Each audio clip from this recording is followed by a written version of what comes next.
제가 설교를 하고 난 이후에 참 많이 떨렸습니다.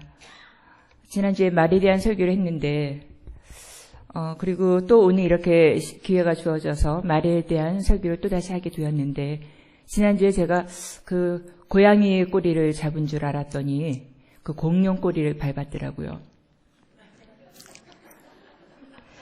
말에 대한 주제로 설교를 준비하면 할수록 이거 내가 하면 안 되는 설교구나. 이렇게 말에 실수가 많은 사람이 큰일이다. 그러면서 뒷감당을 어떻게 하나, 이런 마음으로 준비를 했습니다. 하지만 그러나 말씀을 전하는 자나 말씀을 듣는 자가 모두 함께 하나님 말씀 앞에서 모두 자기 자신을 돌아보는 그런 시간이 되기를 소원합니다. 같이 기도하겠습니다. 하나님, 기도합니다. 이 시간에 하나님이 우리와 함께하여 주셔서 하나님의 은혜로 말씀을 나눌 수 있도록 도와주시기를 원합니다. 하나님, 이 시간에 참으로 주님의 사랑으로, 주님의 은혜로, 주님의 성령으로 말씀을 나눌 수 있도록 도와주시고, 우리가 혹이라도 낙심된 마음이 있었다면 다시금 하나님을 바라는 마음으로 새롭게 일어날 수 있도록 하나님 함께하여 주시옵소서. 예수님 이름으로 기도합니다. 아멘.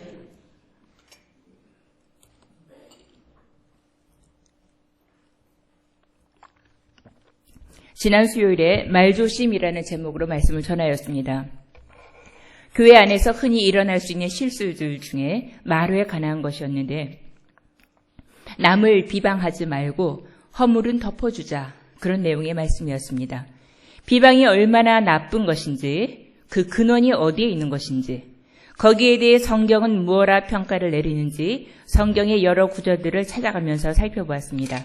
그리고 이어서 오늘 이렇게 말씀을 전할 기회가 또다시 주어졌기에 이제는 부정적인 말이 아닌 긍정적인 말에 대해서, 건강한 말에 대해서 생각해 보고자 하였습니다. 그러나 오늘 말씀을 준비하면서 건강한 말에 대해서 다루기 전에 먼저 생각해 보아야 할 것들이 있다고 생각되었습니다. 즉, 우리가 부정적인 말을 들었을 때 일단 먼저 상처나 충격을 받게 되는데, 그런 상처나 충격이 어디에서 오는지, 또 그런 상처나 충격을 받지 않으려면, 혹은 이미 받은 상처나 충격으로부터 자유로워지려면 어떻게 해야 할런지를 먼저 생각해 보기로 하겠습니다. 먼저 첫째로 우리가 생각할 것은, 말에는 능력이 있습니다. 말엔 가공할 능력이 있습니다. 태초에 하나님의 천지를 창조하시니라. 하나님이 이르시되 빛이 있으라 하시니 빛이 있었고, 하나님은 천지 만물을 오직 말씀으로 창조하셨습니다. 그리고 그 말할 수 있는 능력을 오직 사람에게만 주셨습니다. 사람에게 주신 이 말에는 따라서 하나님의 신적인 능력이 있습니다. 잠언 18장 21절에는 제가 읽겠습니다. 잠언 18장 21절에는 죽고 사는 것이 혀의 권세에 달려있다고 나와 있습니다. 죽고 사는 것이 혀의 권세에 달렸나니, 말은 사람을 죽이기도 하고 살리기도 한다는 말씀입니다. 그렇습니다.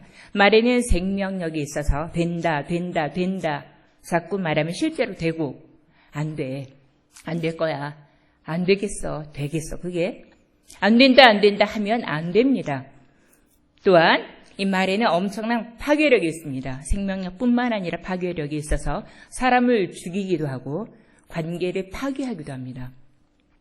의사의 손에 들려있는 메스는 사람을 살리지만 강도의 손에 들려있는 칼은 사람을 죽이듯이 어떻게 쓰느냐에 따라서, 또 누가 쓰느냐에 따라서 말은 사람을 죽이기도 하고 사람을 살리기도 합니다. 말에 능력이 있다는 사실을 유념하시고 좀 더 신중하게 말할 수 있도록 기도를 해야겠습니다. 두 번째, 말은 하나님의 사역이 있어서 없어서는 안 될 도구입니다. 제가 대학생 때 간증을 한 가지 하겠습니다. 제가 대학생 때 혀 밑에 종기가 났습니다. 조그만 종기가, 좁쌀만한 종기가 났는데 몇 달 지나니까 이게 점점 부풀어 올라서 입을 다물어도 입이 이렇게 꽉 찰 정도로, 혀가 천정에 닿을 정도로 이 혹이 자라나기 시작을 했습니다. 그런데 혹이 아프지 않은 거예요. 그때 어디서 들은 이야기가 있어서 암은 안 아프다면서요. 아, 이게 암인가 보구나 생각이 들었습니다. 그래서 치과를 가야 하는데도 치과를 가지 않고, 왜냐하면 치과를 가면 의사 선생님이 혀를 잘라야 한다고 말을 할 것이기 때문에 가능한 최대한 치과에 가기 이전에 내가 이 마지막 남아있는 이 혀를 가지고 할 수 있는 일이 무엇일까? 성가대더라고요. 대학생 때. 그래서 오전 어른 성가대, 청년부 성가대, 서지 않아도 되는 모든 성가대를 다 서면서 성가대 연습을 할 때 그전에는 낄낄거리고 웃고 막 까불고 이렇게 연습을 했었는데 혹이 부풀어 오르기 시작을 하면서부터 굉장히 진지해졌습니다. 맨 앞에 앉아서 혼자 연습을 하면서 다른 파트 연습할 때는 기도하고 막 눈물을 글썽이기도 하고 옆에 있는 사람들이 쟤 왜 저래? 막 이래도 혼자 은혜에 빠져서 이제 얼마 안 있으면 난 혀가 잘릴 거야. 이러면서 그걸 얼마나 비장했는지 모릅니다. 그런데 이제 정말 참을 수 없는 그 상황이 되어서 치과를 가야 했습니다. 저는 그 치과의 통증보다는 그 혀에 있는 혹이 신경이 쓰였습니다. 떨리는 마음으로 이제 진찰을 받고 났는데 의사가 아무 말을 하지 않는 거예요. 그래서 딱 올 때쯤에 저 혀 밑에 혹이 있었는데 말을 줄였더니 그 레지던트였어요. 아, 물혹이요? 구멍 뚫어놨으니까 물 빠질 거예요.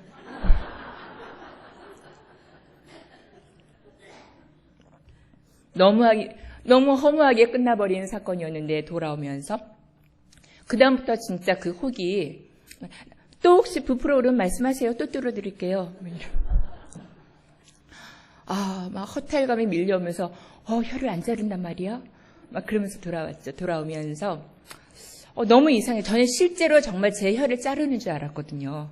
그래서 혀를 자른다고 생각을 하고 성가대를 계속 쓰고 내 입으로 할 수 있는 말, 그리고 마지막에 혀를 자를 때 나는 무슨 말을 할까? 할렐루야 그럴까? 그래서 하나님 감사합니다 이럴까? 마지막에 나는 무슨 말을 할까? 그걸 계속 고민을 하고 있었는데 혀를 안 자른대요. 그래서 다시 돌아오면서 하나님한테 너무 당황스러워서 하나님께 하나님 왜 제 혀를 안 가져가셨어요? 그렇게 기도를 했습니다. 실은 그 이전에 제가 교사를 할 때에 제가 너무너무 말로 가르치면서 행함으로는 가르치지를 않더라고요, 제가. 그래서 그때 기도한 게 하나님, 제가 벙어리가 된다면 오히려 제가 말로 보여주는 게 아니라 삶으로 보여줄 수 있을 텐데 하나님 오히려 제 혀를 거두어 가주세요. 저를 벙어리가 되게 해주신다면 제가 좀 더 진실하게 살 수 있을 것 같아요. 말로만 교사를 하는 저의 모습에 제가 실망을 해서 그런 기도를 몇 번 드렸던 적이 있었습니다. 그랬기 때문에 혹이 생겼을 때 저는 하나님의 기도가 응답이 됐구나. 이런 하나님 너무 하시지. 내 혀를 자르시려고 하시는구나 이렇게 생각을 했기 때문에 당연히 저는 혀를 자른다고 생각을 하고 있었습니다. 벙어리가 될 것이라고 준비하고 있었는데 그게 무력이었던 거예요. 돌아오는 길에 하나님께 여쭈어 보았습니다. 하나님 왜 제 혀를 남겨두셨습니까? 왜 제 혀를 거두어가지 않으셨어요? 며칠 동안 그 생각에서 빠져나올 수가 없었습니다. 왜 혀를 남겨주셨을까? 생각해 보았더니 우리의 혀로 할 수 있는 일들이 참 많더라고요. 우리의 혀로 말하고 노래하고 이 정도가 아니라 내 이 혀를 가지고 내 친구를 살릴 수 있고 격려할 수 있고 칭찬할 수 있고 우리의 고등부 아이들을 가르칠 수 있고 이 혀로 하나님을 찬양할 수 있고 하나님이 내게 주신 은혜들을 자랑할 수 있고 이 혀로 할 수 있는 일이 너무도 많더라고요. 하나님 감사합니다. 내게 주신 이 혀, 내가 이제 하나님을 찬양하고 사람을 살리는 데 이 혀를 쓰겠습니다. 하나님 내 혀를 사용해 주세요. 그런 기도를 드렸던 적이 있었습니다. 그리고 노래를 참 못 불렀는데 그때부터 노래를 좀 잘 불러주게 되더라고요. 그래요. 우리의 사역의 거의 중요한 대부분이 말로 이루어지는 것을 볼 수가 있었습니다. 말만으로 사역을 하는 것은 아니지만 말이 없이는 또한 우리의 사역이 이루어지지 않더라고요. 그렇습니다. 우리의 말은 하나님의 강력한 사역의 도구가 됩니다. 하지만 말에는 능력이 있기 때문에 사단 역시 이 말을 탐내고 있습니다. 이처럼 강력한 영향력을 갖고 있는 말은 사단의 도구가 되기도 합니다. 일찍이 하나님의 도구로 쓰여졌던 이 말의 능력을 사단은 잘 알고 있습니다. 그리하여 사단은 이 말을 자기의 도구로 장악하고 싶어 합니다. 결과적으로 사단이 이 말을 장악할 때 그 말에는 엄청난 파괴력을 갖게 됩니다. 이 시점에서 우리가 짚어야 할 사실이 있습니다. 그것은 바로 말이 영적인 전쟁에 속한 문제라는 사실입니다. 좀 우리 말에 실수가 많은 우리들로서는 좀 아픈 말이기도 합니다만, 우리가 무심코 던지는 말, 무심코 아무렇지도 않게 던지는 그 말 뒤에는 커다란 갈등을 일으키게 하고, 말로 관계를 깨뜨리고, 말로 공동체를 깨뜨리는 사단의 작용이 있습니다. 마태복음 15장 18절에서 20절을 함께 보겠습니다.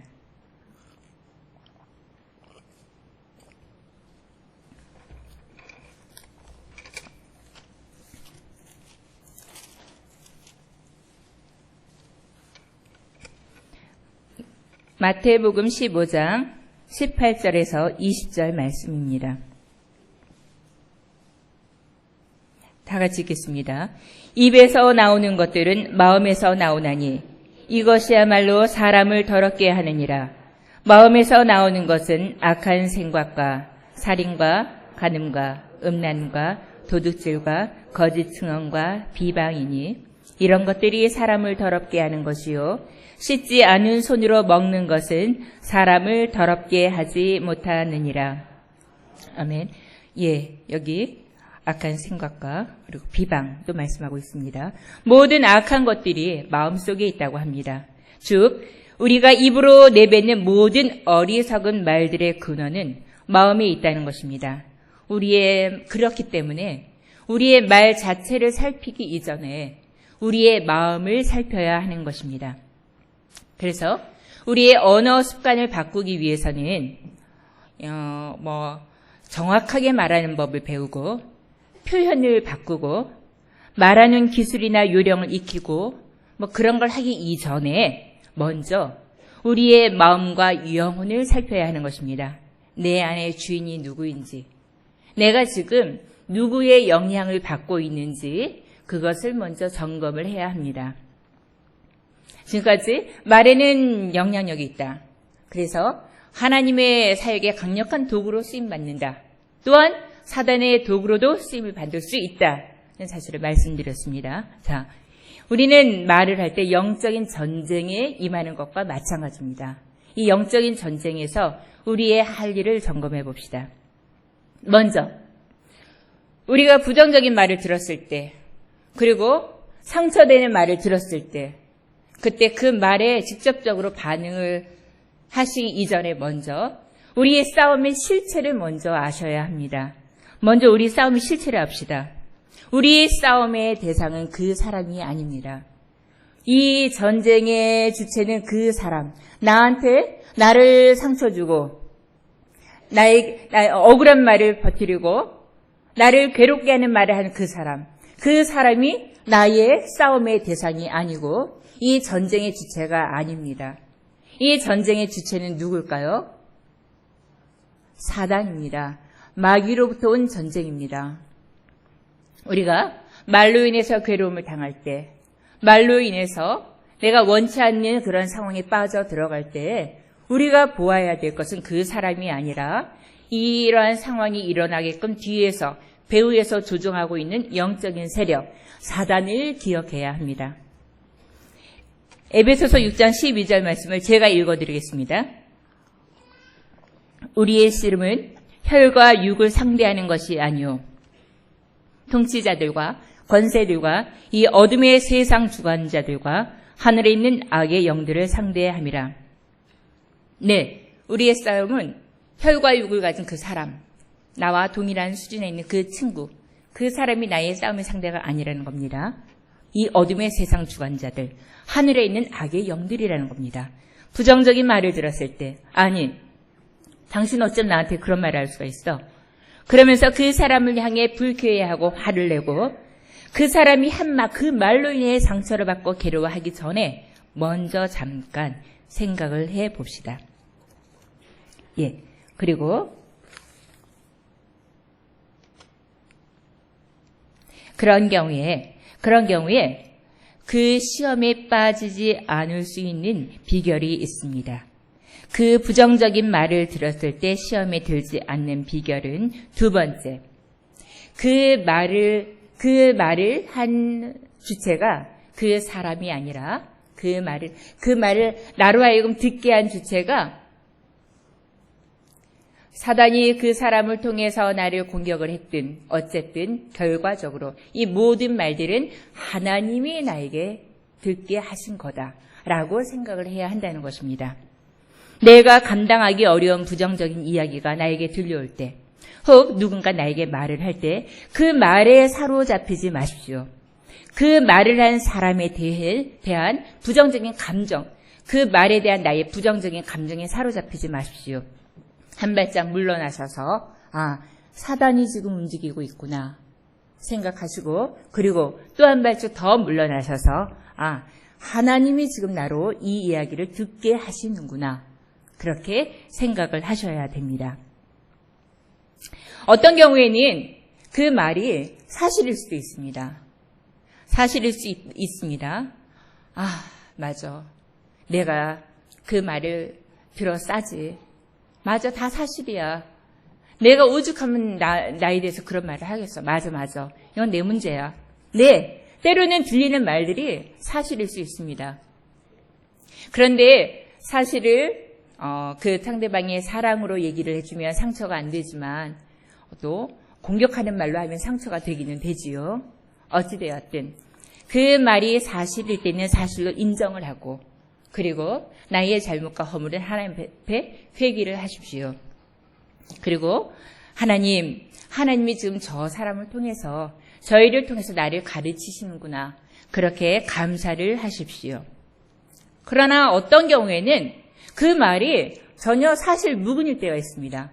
너무너무 억울하고 원통하고 내 속을 뒤집어 보이고 싶을 정도로 너무 황당한 이야기들이 돌아다닐 때가 있습니다. 내가 일일이 찾아다니면서 그거 아니야, 내가 그러지 않았어, 아니야, 그거 아니야, 이렇게 설명할 수도 없는데 이미 상황들은 이미 억울한 이야기들이 돌아다니고 있을 때, 그럴 때가 있죠.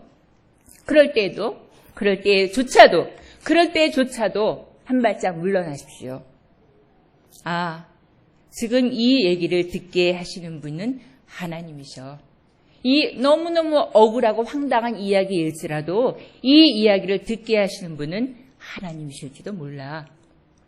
네, 우리가 저 사람이 그 얘기를 한다 생각하면은 우리가 같은 수준에서 감정이 나오게 됩니다. 그러나 우리의 주인이신 하나님이 그런 황당한 말을 나에게 듣게 하신다고 생각을 한다면 우리는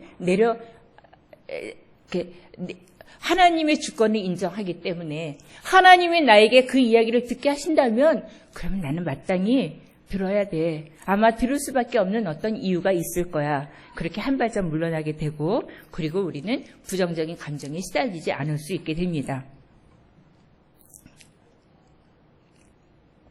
그리고 하나님이 내게 그런 말씀을 하셨다고 생각을 할 때에 우리가 상처를 받지 않을 수 있어요. 왜냐하면 하나님이 우리를 사랑하시는 분이라는 것을 우리가 너무 잘 알기 때문에, 우리를 사랑하시는 그 하나님이 저 험한 소리를 듣게 하시는 거라면 아마 이유가 있을 거야. 하나님의 사랑 안에서 우리는 보호받을 수 있기 때문입니다. 그렇기 때문에 어떤 험악한 말을 듣는다 할지라도 하나님이 듣게 하시는 걸 거야. 하나님의 사랑 안으로 피하십시오. 하나님의 사랑이 우리를 보호하실 거고, 아마 하나님이 듣게 하신 이유가 있을 거야. 그럴 때 우리는 원수의 공격으로부터 상처를 받지 않고 안전할 수 있을 것입니다. 함께 말씀 한 구절 찾아보겠습니다. 중요한 말씀입니다. 잠언 26장입니다. 잠언 26장.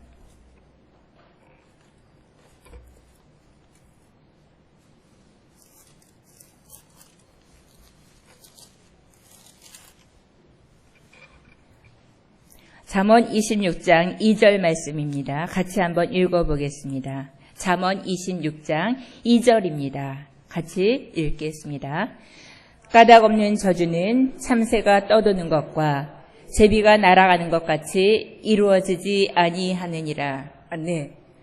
예, 그렇습니다. 여러분 안심하십시오. 억울한 이야기가 떠돌아다닐 때 해명하려 하지 마시고 마음 안타까워하지 마시고 이 말씀에 빨간 줄을 쫙쫙 그어 놓으세요. 그리고 기도할 때 하나님이 잠언 26장 2절에 이렇게 말씀하셨지요. 까닭 없는 저주는 참새가 떠도는 것과 제비가 날아가는 것 같이 이루어지지 아니하느니라.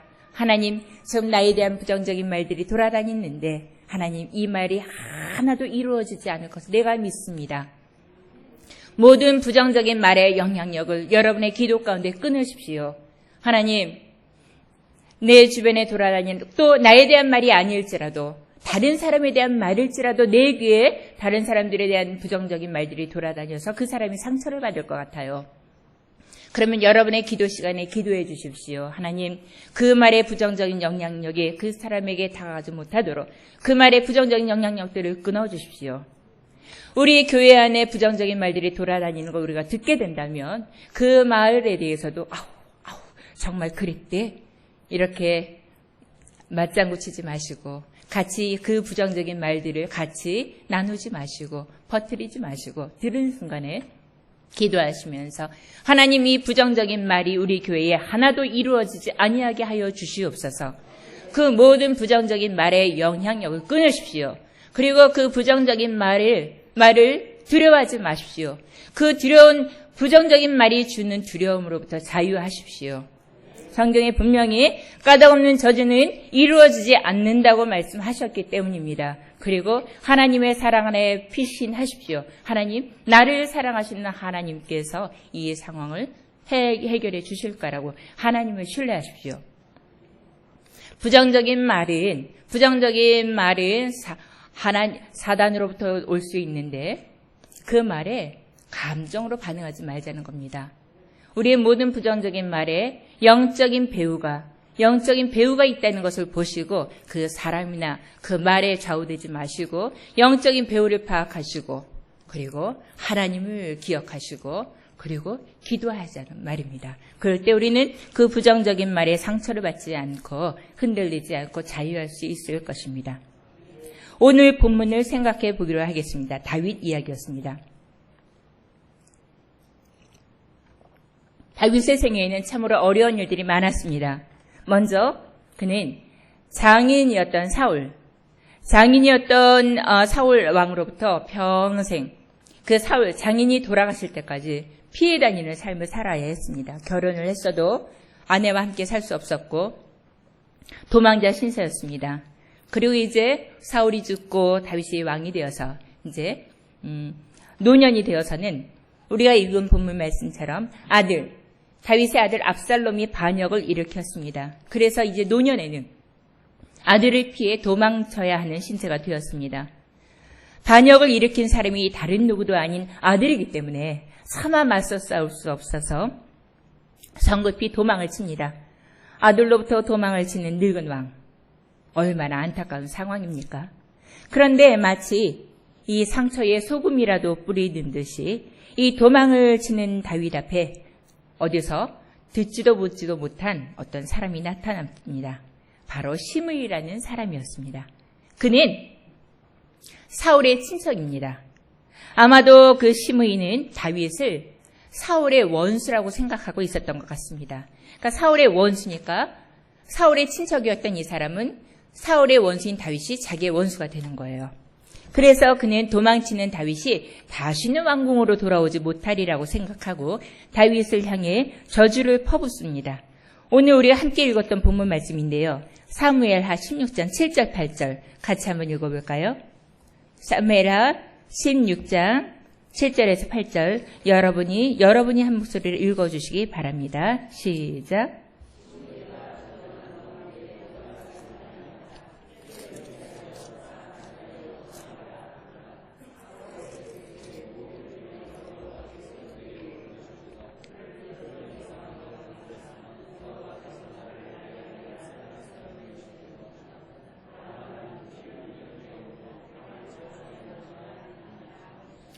악담도 이런 악담이 없습니다.